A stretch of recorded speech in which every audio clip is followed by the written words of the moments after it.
ni ibihe runaka mu buzima uzahita utangira kumenya ko hari ikintu kidasanzwe Imana yashyize mu buzima bwawe. Igihe rimwe na rimwe icyo kintu aba ari ikintu utabasha guhita usobanura mu buryo bwuzuye, yewe n'isi abantu bakwegereye n'abantu bakugose ntibabashe kubisobanukirwa. Ibintu ntabwo ari ubwirasi, nta nubwo ari ukwikunda gukabije. Ibi nta nubwo ari ukuvuga ngo ni kwa kundi umuntu aba ashobora kuba afite amarangamutima ku rwego rwo hejuru, ahubwo nakubwira ngo ni kwa kundi uba wuzuye mu mwuka wera, ufite umuhamagaro wejejwe. Kenshi ugatangira gukomeza kwibutswa muri wa muntu wawe mu buryo bw'umwuka uko waremewe ibirenze ibyo uri kubona uyu munsi. Birashoboka ko wakomeje gushakisha ibihamya, ugakomeza, birashoboka ko waba waranibajije ukabaza n'Imana ukayibaza uti ese Mana ikiganza cyawe cyaba kiri kuri njye, se koko naba narasizwe amavuta? Ngo ibi byose nibyo nitekerereza, kubera ko mu bibazo, mu gutinda mu rugamba rw'ubuzima, muri kwa gutinda no kuba habamo kwibeshya mu buzima, ibyo bintu byose hari igihe bikugora kugira ngo ubashe kumenya ibyo Imana iri gukora. Ukuri kwanyakoreraho ukuri kugira ngo ubwire ngo Imana ishyizeho umuntu ikamuha amavuta yayo,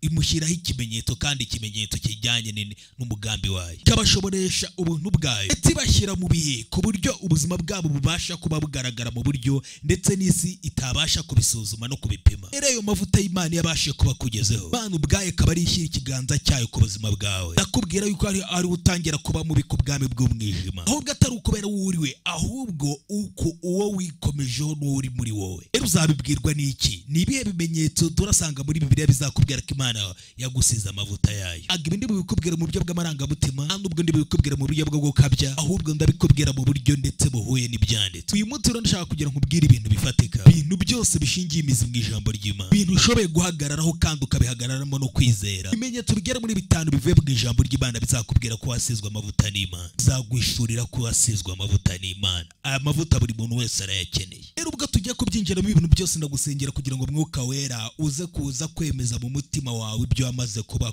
gukora ubuzima bwawe. Era ko bamwe muri mwebwe hari abagenda ariko batazi zimwe mu mbaraga Imana yashyize muri mwebwe. Uyu niwo munsi rero ugomba kubimenya, uwo munsi ugomba kubyakira. Ikimenyetso cya mbere rero, uri wa muntu ugendera mu kubaha Imana kabone n'ubwo bigusaba ikiguzi. Kimwe mu kimenyetso cya mbere kizakubwira ko n'ubundi ufite amavuta ahambaye ku buzima bwawe, si ukuba ufite abantu benshi bagukurikira, ukuba ufite abantu benshi bagukomera amashyi, cyangwa se bimwe mu bintu ushobora kuba warabonye mu buryo bw'umwuka. Ntabwo ari byo bintu bikwereka ko wasizwe amavuta. Ikimenyetso gihambaye ni ukubaha Imana, we n'igihe ibintu bikomeye. Kubaha Imana no mu gihe bigusaba ikiguzi, kubaha Imana no mu gihe gusaba igitambo. Kugira ngo ubwire ngo amavuta y'Imana ntabwo ari amavuta aciriritse, bizagusaba ko ugomba guhagarara wemye mu gihe wari uri mu bihe byawe biri kugusaba ko ugomba kuba wareka ijambo ry'Imana ariko ukarihagararaho. Hahandi bizagusaba ko ugomba guhitamo Imana mu gihe umubiri wawe wari ushaka kugubwa neza.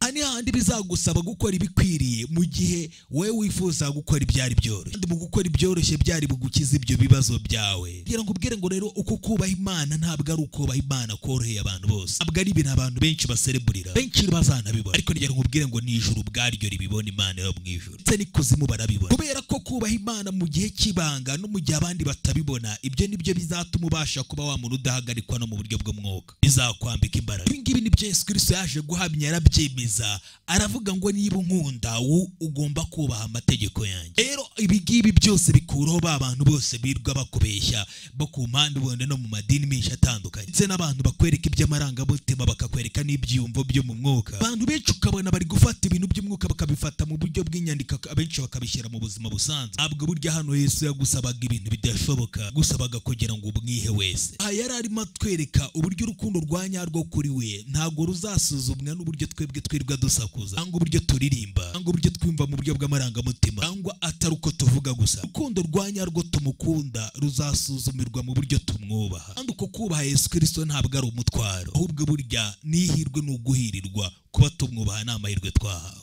Wa mutima w'umuntu bamaze kuba wasagwa, wamaze gukorwaho n'ubuntu bw'Uwiteka. Icyo nicyo gisubizo kiva ku muntu wamaze kuba yamenya icyo bita gukizwa icyo ari cyo, ashe gusobanukirwa ibyo yababariwe, ibyo Kristo yadukoreye. Rero burya iyo umuntu amaze kuba yakizwa umwuka wera ukinjira muri we, kubaha gutangira kuba kugabanuka, kuba kwaba inshingano ahubwo bikaba ibyifuzo. Kubera ko bitangira kuba ahubwo ururimi rw'umuntu, kubaha bitangira kuba ururimi rutangira kuba ururimi rw'urukundo hagati wowe wizeye ndetse n'umukiza wawe Yesu. Niba uvuga ko ukunda Yesu Kristo, bihamirishe kuba wubaha amategeko ye, ukunda mugenzi wawe nk'uko wikunda kandi ukunda Imana n'umutima wawe wose, ubabarire bagenzi bawe bose, maze usenga ubudasiba. Ibyo ngibyo ntubikore kubera ko wumva ko ushaka gutsindira urukundo rwe, kubera ko urukundo rwe n'ubundi usanzwe rufite, atari ukubera ko uri gutinya kuzacirwaho urubanza, kubera ko urwo rubanza burya Yesu Kristo yarufashe ku musaraba. Ahubwo wubahe Imana kubera ko kubaha niko kubasha kwerekana uko urukundo bwarwo ruhumeka, uko niko urukundo rugenda, uko nguko niko urukundo rubasha kugaragara muri iyi si ikeneye umucyo. Amakuru meza ngufite uyu munsi, ngira nkubwire ngo hano uyu munsi ntabwo Yesu Kristo yigeze guhereza itegeko ryo gukora ikintu atazigera gushoboza gukora. Ntabwo amategeko ya Yesu Kristo ari iminyururu yagenewe kugira ngo ikuzirike, ahubwo ndagira nkubwire ngo ni uburinzi Imana yashyizeho kugira ngo ikurinde, ugutumirwa kubaho ubuzima bwuzuye mu mudendezo, kwiyeza, gusobanukirwa ndetse n'imigisha ituruka kuri we. Umunsi uzafata kubabarira ukabirutisha uburakari, ndetse ukicisha bugufi ukabirutisha kwibona, ugahitamo kwiyeza ukabirutisha ibyo bigeragezo, ugashyira ubunyangamugayo ukabushyira hejuru yo kubisuzugura, maze ugashyira hejuru urukundo ukarutisha ibindi byose. Aho ngaho ntabwo uri kubaha amategeko gusa, aho ngaho uri kugaragaza Kristo uri muri wowe, kwereka isi uri we, kubera ko buri gikorwa cyose cyo kubaha Imana gitangira kuba igihamya ubuzima bwanjye bunu ubwa Yesu. Rero buri mahitamo yose ufashe yo kumuhesha, yo kumushimira, yo kumwubaha, atangira kuba umucyo mu mwijima. Igihe cyose uvuze yego ku Mana maze ugahakanira icyaha, ijuru barishima ariko ikuzimu bagahinda umushyitsi. Navuze ngo ukunda Yesu, garagaze wubaha amategeko ya Yesu Kristo, kubera ko kubaha Imana ntabwo ari uburyo bwo gahato ko gutegekwa gusa, ahubwo urukundo rugaragara mu bikorwa kandi bikagaragara mu kwizera kwawe, ndetse ni kwaguhimbaza bidasabye n'umuziki ugashima Imana. Ahandi wemerera kwiha Imana bidasabye udasabye n'ibindi byinshi. Ngira nkubwire ngo nutangira kubaho gutya, Imana izatangira kuguha byinshi mu buzima bwawe. Imana izatangira gufungura imiryango mu buzima bwawe, igenda iguhishurira zimwe mu ikindi kimenyetso cya kabiri cy'uko Imana yagusize amavuta, uzatangira kwera imbuto z'umwuka. Ntabwo uzatangira kwera imbuto ahubwo z'ibyiyumviro byawe, ahubwo uzera imbuto z'umwuka. Turi kuba mu kinyejana aho abantu benshi bitiranya amarangamutima yabo bakayitiranya n'amavuta dukora ku Mana, aho abantu benshi bafata kuba bashesha urumesa. Kuba ushesha urumeza ntabwo bisobanuye ko bwawe wasizwe amavuta. Amarira ntabwo asobanuye ko wasizwe amavuta. Gusakuza no kubyina ntabwo bisobanuye ko wasizwe amavuta. Amavuta nyayo azagaragarira mu kuba ubwawe wimbitse, ukomeye, kandi ikindi ukaba ufite imbaraga zigaragarira mu mbuto zawe. Yesu Kristo ubwe yabivuze muri Matayo 7:16, aravuga ngo muzabamenyera ku mbuto bera. Ayo ni amagambo y'Umwami wacu Yesu Kristo. Rero amavuta ya nyayo ahindura imico yawe mbere yuko ahindura ibyo bihe urimo. Ahindura wowe indani mu buzima bwawe, ibikurimo indani, mbere yuko abasha guhindura ibiri inyuma ku mubiri wawe. Imbuto zigatangira kugenda zikora gake gake kandi zigumaho. Uko ni nako Imana igenda yubaka amavuta mu bantu n'abantu bayo ba nyabo bemeye kuyikurikira. Mu gihe umwuka wera uri gukorera mu buzima bwawe, uzatangira kwera ndetse gutanga urukundo mu hantu hari ubusharire, ahantu we wari ufite inzika muri wowe, mu gihe mbere wabaga ufite uburakari bwinshi, imbuto z'umwuka wera zizatangira kwera muri wowe. Uzatangira gutanga imbuto mu bihe ndetse wowe ubwawe wari bugaragaze uburakari, ugatangira gutanga amahoro. Niho uzatangira kujya utangira kwitoza kwikontorora, ibyo bita self control. Ugatangira kwikontorora, ndetse mu gihe cya kera aho wabaga wibuze ugatera amahane, ariko angaho utangira kugendera mu bihe by'umunezero, yewe no mu bihe utarimo atari bikugenera umunezero, ugatangira kubona amahoro no mu gihe intambara nyinshi iri gucamo n'imiraba myinshi kugose mu buzima bwawe. Ibyo bihe rero ntabwo ari ibihe by'amarangamutima, ahubwo ni ibihe utangira kuboneramo imbaraga zidasanzwe, kubera ko ibyo ari byo bimenyetso bizakubwira ko Imana iri gukora ikintu kidasanzwe muri wowe kandi umubiri wawe ubwawe utabasha gukora.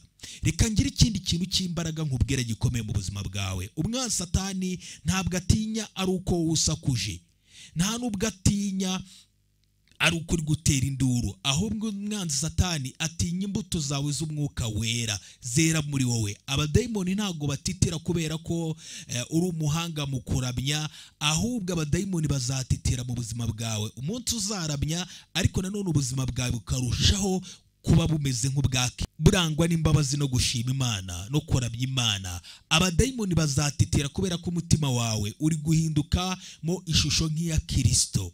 Abadayimoni bazatitira kubera ko imbuto zawe z'umwuka ni ikimenyetso kigaragaza ko Imana iri kuba muri wowe.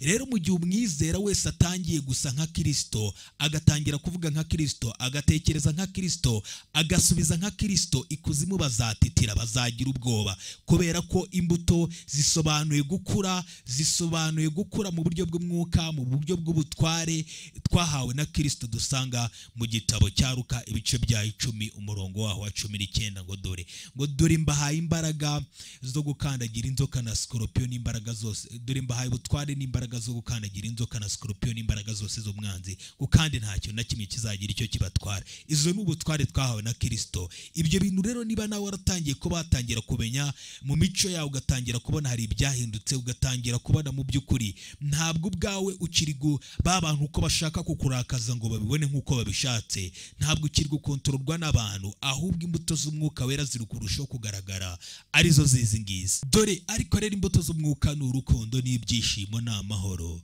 no kwihangana no kugira neza n'ingeso nziza no gukiranuka no kugwa neza no kwirinda. Izo nizo mbuto z'umwuka wera. Niba ukiri kubona bya bintu byahoze mbere bikorakaza bitakiri kugukontorora, tangira kwibona ubwaho utangiye kugendera mu kwihangana, mu kubabarira, mu kugira ubuntu, mu kubana n'abandi amahoro, ikindi mu kugira urukundo no gufasha, ugatangira kubona impuhwe nizo zikiri kukuranga mu buzima bwawe. Bivuze ngo hano kanya uzaba utangiye kubona ko ibimenyetso bikubwira ko amavuta y'Imana ari mu buzima bwawe, kubera ko imbuto z'umwuka ndetse ziza zituje, ariko ibimenyetso byazo ntago, ibimenyetso by'umwuka uri muri wowe ntago bizibasha kuba bihakanwa, kubera ko umwuka wera uguhindura kurushaho ukaba mwiza, kubera ko iyi Imana ibashije kuba yarushaho kuguha imbaraga, igahindura imico yawe, irushaho kukwagura mu muhamagaro wawe. Ikindi kimenyetso cya gatatu kizakubwira ko ufite amavuta, Imana yagusize amavuta yayo, uri wa muntu uzatangira kurushaho kujya watakwa kubwo gukiranuka kwawe, ahubwo atari ukuba ubwawe uri mu makosa. Buri uzasanga abantu bose bafite amavuta y'Imana barushaho kwatakwa. Murabizi na Kristo ari mu isi yavugaga iby'Imana, urugero nk'iyo musomye muri Yohana, uragenda ukabibona neza ubwo Yesu Kristo yababwiraga iby'ubutumwa bwiza, ahubwo bagashaka kumugirira nabi kubera ko ari kubabwira iby'Imana. Nawe rero abantu benshi bazarushaho kukwataka kubera ko urimo amavuta y'Imana.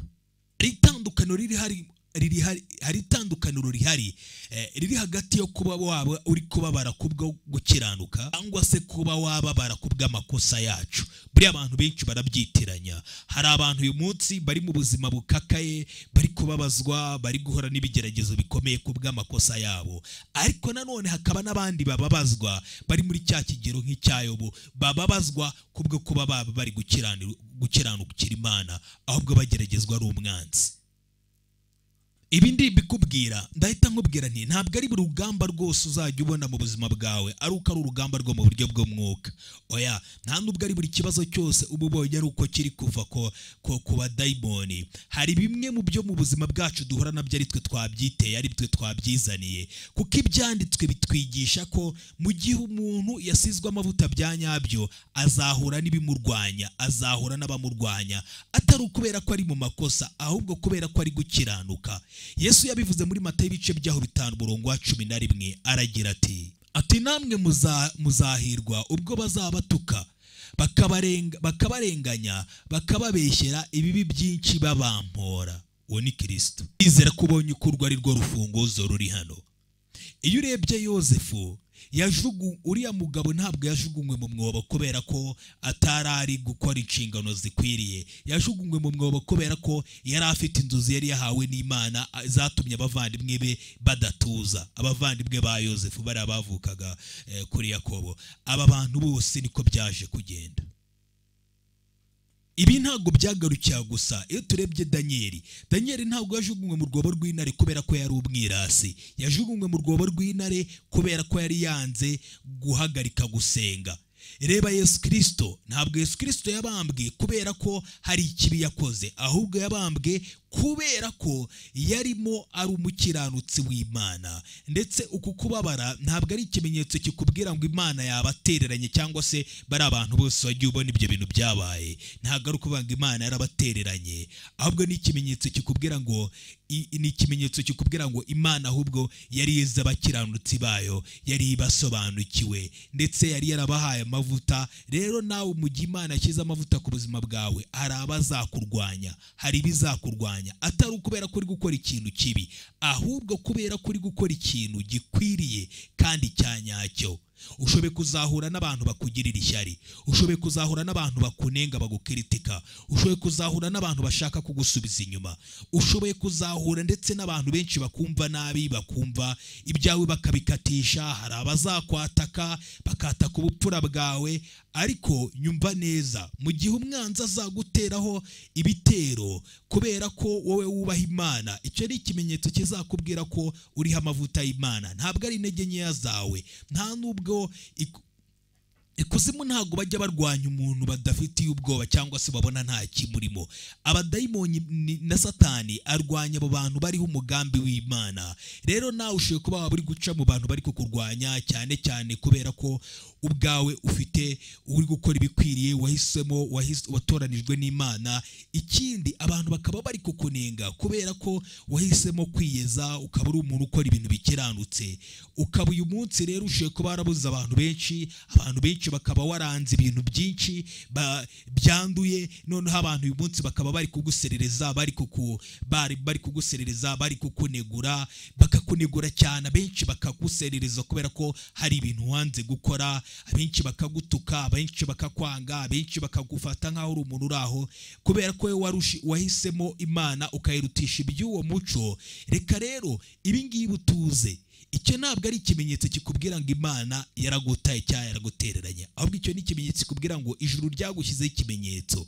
Ikuzimu bamaze kumenya ko uri umukiranutsi w'Imana, ndetse Imana ifite byinshi yakoreye muri wowe, ifite umucyo yashyize muri wowe uri kumurikira muri wowe. Dore ikindi kimenyetso cya kane rero, ikindi kimenyetso cya kane ni gusigwa, ni ukuba ugomba kumenya impamvu wasizwe ndetse n'impamvu ugomba kuba wasizwe ayo mavuta yawe, n'icyo ugomba gukora. Urugero, Dawidi yasizwe amavuta kugira ngo ayobore, Eliya yari yarasizwe amavuta kugira ngo ahanure, Yesu Kristo yari yarasizwe amavuta kugira ngo avuge ubutumwa bwiza nk'uko tubisanga muri Luka ibice byaho 18, no kugira ngo adukize ibyaha. Yesu yaragize ati, umwuka w'Uwiteka ari muri nge, nicyo cyatumye ansigira kugira ngo mbwirize abakene ubutumwa bwiza. Yantumye kumenyesha imbohe ko zibohorwa, n'impumyi ko zihumuka, no kubona no kubohora ibisenzegeri. Pawulo yari yarasizwe amavuta kugira ngo abwirize abanyamahanga. Iyo rero buri mavuta yose Imana iguhaye ibifite ndetse n'umurimo iguhaye wo gukora, kandi ibishaka kugomba kuba wawutunganira, wawukuza, kandi ibyo byose ukabikoresha kugira ngo ihabwe icyubahiro. Ndagira ngo ubwire ngo umuntu wasizwe amavuta ntabwo ari wa muntu ugomba kumva ko ari umunyembaraga, ahubwo aba ari wa muntu wizera Imana kandi ugaragara agakorera Imana, akitegura, agakura, agatyaza impano ye. Ntabwo ari ba bantu bakoresha impano yabo cyangwa igende kubera ubwoba, ahubwo ni ba bantu bemera gukora bicishije bugufi, harimo bitonze. Dore ukuri rero kwiza kuri hano, iyo wizera Imana ndetse ukayizera Imana no muri bya bintu bito bito, Imana igenda iguha n'ibintu bikomeye. Buriya ushimira Imana ukizera Imana no muri bya bintu bito bito, ndetse yo izanajya igukomeza no muri bya bihe bigoye bikomeye. Rero wowe mu gihe uzakora icyo Imana iguhamagariye gukora, yewe n'igihe nta wundi muntu waba uri kukureba, yewe n'igihe nta muntu waba uri kugushimira, yewe n'igihe wumva ibyo bintu nta wundi muntu uri kubibona, ijuru ndagira nkubwire ngo Imana izakwishyura, kuko Imana y'ibibireba. Imana ireba buri bintu byose dukoze, buri ntambwe yose dukoze yo kubaha, buri mwanya wose duhisemo yo kubaha Imana ndetse tukayubahisha mu byo yaduhaye byose n'izo mpano zose, kubera ko ibyo ngibyo nibyo bizarushaho kukuzamura ndetse byongerere n'amavuta yawe ndetse n'imbuto wera. Niba uyu munsi rero uri kwizera uyu munsi, ukaba uri kwizera Imana kandi ugakoresha impano zayo, yewe no mu gihe nta muntu uri kubibona, ndagira nkubwire ngo ugakora ibintu gake gake kandi uhozaho, kandi ikirushijeho Imana nayo nutangira gukorera mu kuyubaha, izagenda urushaho gukurura n'andi mavuta menshi mu buzima bwawe. Imana ntabwo izaguha amavuta kugira ngo ufane ube umufana, cyangwa iguha amavuta yo kugira ngo ube uraho gusa wibonere abafana bawe. Oya, ntabwo ari byo Imana izayaguhera. Ikindi kimenyetso cya gatanu kizakubwira ko n'ubundi ufite Imana yaguhaye amavuta yayo, ni ukubera ko uzaba uri kugendana n'Imana aho uzaba uri hose. Uzaba ufite kubaho kw'Imana iruhande rwawe, muri wowe Imana muragendana, ahubwo ntabwo ugenda nicyo bita personal popularity, ntabwo ugendana ubwamamare bwawe. Rero ibi ngibi niwo mutima wa byose. Rero kubera ko ikimenyetso kizakubwira ko amavuta y'Imana ari muri wowe, ntabwo ari ukubera ko abantu bagushagaye, ahubwo uzaba urimo kubaho kw'Imana muri wowe, Imana izaba iri kuba muri wowe. Ibi ngibi bizagaragara kuko nk'ibyari biri muri Kristo nibyo bizagaragara muri wowe. Uko nguko ni nako, ntago bizaba bimeze nka kwa kundi abandi bantu basakuza, bigaragara urusaku uvuga ngo ariko bikozagaragaza ko wasizwe amavuta, ahubwo uburyo Imana izatangira kugenda ikorera muri wowe. Buriya Mose igihe yavaga kuri wa musozi amanuka, mu maso ye uburyo yaje ameze, yari afite Imana muri we. Ndetse n'igihe Petero yavugaga mu byahishuwe, mu byakozwe n'intumwa ibice byaho 4:13, yaravugaga abantu bakabimenya. Abantu bose bahitaga bamenya ko umugabo ari mu Imana, yahoranye na Kristo kandi Kristo ari muri we. Rero kubaho kw'Imana niko kwatumye Dawidi atinywa n'abanzi be, ndetse bose akagenda abanesha. Ndetse kubaho kw'Imana niko kwakomeje Eliya guhamagara umuriro w'Imana ukava mu ijuru. Ndetse kubaho kw'Imana niko kwatumye itorero rya mbere ryatubanjirije ritabasha guhagarikwa. Ndetse kubaho kw'Imana ni nako kukugira umuntu udasanzwe uyu munsi, kukaba kugukomeza. Rero iyo utwaye kubaho kw'Imana muri wowe, ndetse ibihurimo birahinduka, umwijima usubira inyuma, umutima wawe uroroha, abantu bakemezwa iby'ibyaha byabo, bakabyemezwa atari kubera wowe, ahubwo kubera kubaho kw'Imana kuri muri wowe. Rero ahangaha uburyo uzatambuka ni handi uzinjira mu cyumba, ndetse aho winjiye hose, aho ugeze hose, ahari ibyago n'ibibazo, amahoro akahasesekara. Ndetse ukavuga ijambo rikaza n'ibyiringiro, ahari ukubabara bakatangira kongera kugira umunezero. Ni hahandi usenga ibintu bikaba bigatangira kuba, ndetse ugahimbaza Imana, iminyururu y'abari baboshye bagatangira kubohorwa, ugatangira guhagarara wemye mu butware bw'Imana, bugatangira kugenda bwose butangira kumurikira mu buzima bwawe, atari ukubera wowe wabushatse, ahubwo kubera wowe ubushakira muri yo. Rero dore hano ikindi kintu cyiza nshaka kuba nakubwira. Kubaho kw'Imana kuba kuri abo bantu bicisha bugufi, ba bantu bemeye kwiha Imana, ba bantu bafite inzara y'Imana kuruta uko bagira inzara yo kumva ko bagomba kwemerwa no gushimwa n'abantu, ba bantu iteka bahora bashaka Imana kuruta uko bashaka kumenywa, ba bantu buri munsi bahora biziritse ndetse ku ijambo ry'Imana, ba bantu bahora bashaka kuba hafi y'Imana, ndetse abo bantu bahora buri munsi bashaka Imana muri buri kimwe cyose. Abo bantu nibo kubaho kw'Imana kubaho. Abantu bashakira kwemezwa n'Imana, ba bantu babonera umutuzo mu Mana, bashakira imbaraga mu Mana. Rero niba nawe warigeze ugiraho ibi byumvo bigatangira kukuyobora, ugatangira kuyoborwa muri uburyo, ugatangira guhindurwa, rero kubaho kw'Imana kuri mu buzima bwawe. Rero mu gihe kubaho kw'Imana kuri muri wowe, ndagira ngo nongere nkwibutse ngo uri wa muntu mu by'ukuri usizwe amavuta y'Imana mu buryo butari ubwo guhakana, nta guhakanwa kwahaboneka aho ngaho. Ubwo ndagira nkubwire ngo usizwe amavuta y'Imana, ushoboye kumva ko utari umuntu udasanzwe, ushoboye kumva ko nta mbaraga ufite, ushoboye kutanabibona cyangwa se ngo ubisereburire, ariko amavuta y'Imana akenshi abatuje mbere yuko abasha kujya ku karubanda, abahishwe muri we mbere yuko atangira guhishurwa, ndetse aba yihariye na mbere yuko atangira kumenywa n'abantu, aba ari private. Ibimenyetso by'uko Imana yagushyizeho mu buzima bwa mavuta yayo ni ukubaha Imana, ni imbuto z'umwuka wera, ni ugutangira kurwana, ni ukuba abantu batangiye kukurwanya bakakurwaniriza gukiranuka kwawe ndetse kwizera kwawe kukarushaho gukomezwa, ndetse no kubaho kw'Imana kukaba kuri mu buzima bwawe. Ibi ni bimwe mu bimenyetso bizakubwira yuko Imana igufiteho yagusize amavuta yayo, kandi ikiganza cyayo kikaba kiri kuri wowe, ndetse umugambi w'Imana ukaba uri kuri wowe, ndetse n'umwuka wayo ukaba uri kuri wowe.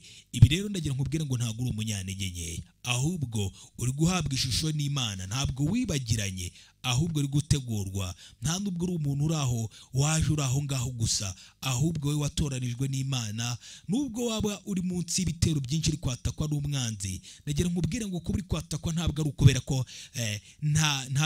ko nta gihari, ahubwo umwanzi afite ubwoba bw'umugambi w'Imana uri kuri wowe, n'ikiganza cy'Imana kiri kuri wowe, kubera ko uruzuye. Ibi bintu rero biguha imbaraga, kubera ko ntabwo ari uko udashoboye, ahubwo ni ukubera ko uri gushyirwa mu bihe, ndetse kubera ko wasizwe amavuta n'Imana. Rushaho kugenda wizeye kandi uhagaze ushiritse ubwoba, ubaho wizeye Mwami Yesu Kristo, kugira ngo ukomeze kubaho ubuzima nk'ubwo Imana ishaka, kubera ko ntabwo ari buri muryango wose Imana ifunguye ku buzima bwawe wose hari umuntu uwo ari we wese wawufunga, ndetse Imana yakuzamuye nta wagukoraho. Ibi niyo mpamvu nshaka kugira ngo nawe waturire ijambo tugiye gusoma hano mu gitabo cya Yeremiya, ibice byaho tugiye gusoma muri iki gitabo. Turabanza dusome muri iki gitabo cya Yesaya, ibice byaho 54 umurongo waho wa 17, niho tugiye kubanza kuba twasoma hano, aho hatubwira iri jambo rigira ritya riti: ariko nta ntwaro bacuri kundwanya izagira ikintwara, kandi ururimi rwose ruzaguhagurukira kukurwanya uzarutsinda. Ibyo nibyo murage w'abagaragu b'Uwiteka, kandi uko niko gukiranuka kwabo guturuka hondi, niko Uwiteka avuga. Ibi bintu byatuvuge ngo nta ntwaro rimwe yacure kundwanya izagira ikintwara, kuko ndi kumwe na Yesu unshoboza byose.